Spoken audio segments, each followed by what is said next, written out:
First day of the ECRF training, a question is asked, what is your earliest memory of generosity? That required a personal reflection that took me all the way back to the place of my birth, Pleasant Grove Missionary Baptist Church in Crawford, Mississippi, where the old saints of the church would walk up to you and give you a quarter. And there was an expectation that we then had to take from that and give it to the church. I am the senior pastor at the Macedonia New Life Church. One of the biggest challenges is money, the lack of, particularly in Black and Brown communities. We've had to replace 2 air conditioning units this summer to a tune of $36,000 that was not budgeted. You can't do the ministry without having a functioning facility. Janae Pitts reached out to me in January of 2024 and said, Dr. Stevenson, you have got to talk to Dr. Carlos Perkins. ECRF, Lake Institute, it will change your entire perspective on how to generate funds for the ministry at your church. It challenges what you thought you knew. It aggravates you because as men of faith, women of faith, we know the Bible really, really well. And now you're talking to me about the spirituality of fundraising. You're talking to me about generosity. That's all we do. But then, is it all we do? Well, let's see.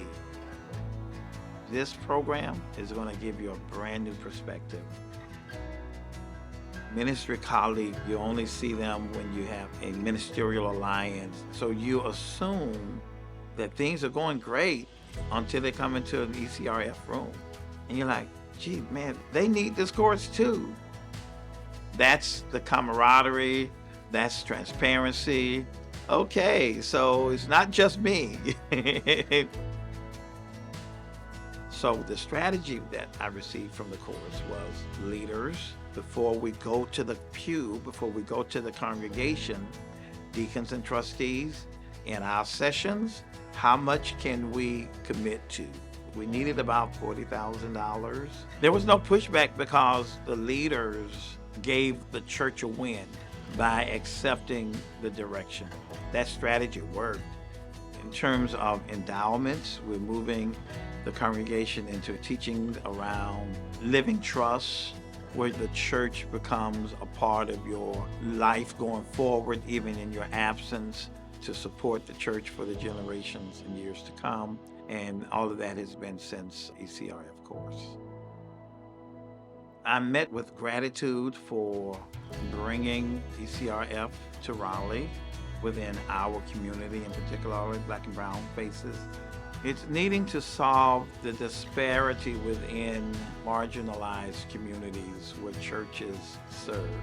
It's my goal to expose as many pastors and ministers to this rich offering that I possibly can. Everything is about giving. And when you give, you'll never run out. Because he who supplies seed to the sower will always see to it that you have what you need. For more information about ECRF, go to lakeinstitute.org.